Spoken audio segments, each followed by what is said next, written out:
ऐसे भारत तेरे टुकड़े होंगे। गैंग के जो लोग बहाना क्या बताते हैं, हम तो बेरोजगार थे जी, बेरोजगारी के कारण क्या बैंक को लूट लोगे? बेरोजगारी के कारण क्या बैंक लूट लोगे?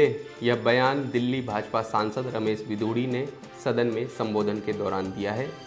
सांसद रमेश बिधूड़ी ने कहा कि सरकार कई योजनाएं चला रही हैं और इस योजना का लाभ लेकर युवा रोजगार के अवसर पा रहे हैं और अपना रोजगार भी चला रहे हैं। सांसद रमेश बिधूड़ी का यह बयान उस वक्त आया है जब देश में बेरोजगारी को लेकर विपक्ष सवाल उठा रहा है और दूसरी तरफ 13 दिसंबर को संसद पर जो हमला हुआ उसके पीछे भी इसे एक मुद्दा बनाया जा रहा है। आपको बता दें कि 13 दिसंबर को जब संसद पर आरोपियों के द्वारा हमला किया गया उसके बाद तमाम तरह की प्रतिक्रिया आने लगी।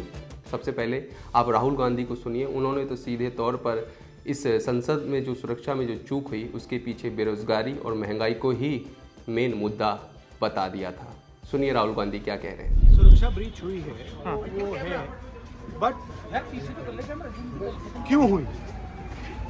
जो देश में सबसे बड़ा मुद्दा है बेरोजगारी का मुद्दा, जो पूरे देश में उबल रहा है, मोदी जी की पॉलिसीज के कारण हिंदुस्तान के युवाओं को रोजगार नहीं मिल रहा। तो ब्रीच जरूर हुई है, बट इसके पीछे कारण बेरोजगारी है और महंगाई है। राहुल गांधी के इस बयान के बाद आज सदन में रमेश बिधूड़ी संबोधित कर रहे थे। उन्होंने इस पूरे घटनाक्रम के पीछे जो असल सच्चाई है वो दुनिया के सामने लाकर रख दी है।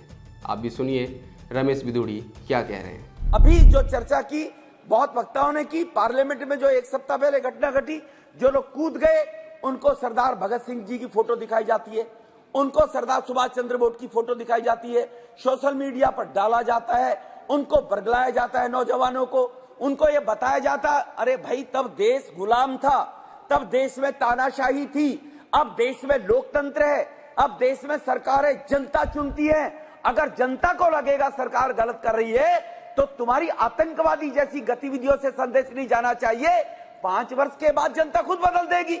या तो डेमोक्रेसी है, लोकतंत्र है, लेकिन सरदार भगत सिंह की फोटो लगाकर और सरदार भगत सिंह के आइकॉन के रूप में उनको भी बदनाम करने का जो काम को लोग करते हैं, ऐसे लोगों के खिलाफ भी आतंकवादी गतिविधियों के खिलाफ मुकदमे दर्ज होने चाहिए। आपने कांग्रेस सांसद राहुल गांधी को सुना, दूसरी तरफ भाजपा सांसद रमेश बिधूड़ी को।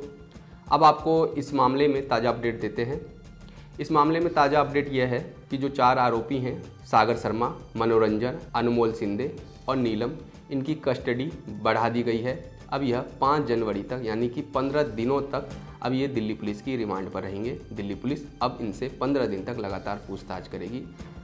दिल्ली पुलिस ने ये दावा किया है कि 7 दिनों की जो कस्टडी इनको मिली थी, इनमें इनसे पूछताछ के दौरान कई ऐसे सुराग मिले हैं जिनकी कहीं कड़ी जो है वो सुलझानी बाकी है, इसलिए हमें और दिन की कस्टडी चाहिए।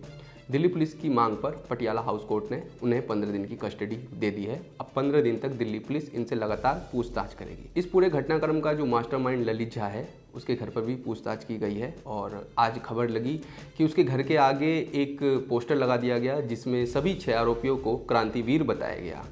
अब ये जो फोटो है वो सोशल मीडिया पर वायरल हो रही है, लेकिन सवाल यह है कि जिन आरोपियों ने एक पूरी साजिश के तहत संसद पर हमला किया और देश की छवि को धूमिल किया, वो क्रांतिकारी कैसे हो सकते हैं? आप भी जरा सोचिए और समझिए कि धरना प्रदर्शन करना एक अलग मुद्दा होता है और देश की छवि को धूमिल करना एक अलग चीज़ होती है। देश की छवि धूमिल करने वाले क्रांतिवीर कैसे हो सकते हैं? इस वीडियो में बस इतना ही। देश की ताज़ा तरीन खबरों के लिए आप देखते रहिए लोकमत हिंदी। नमस्कार।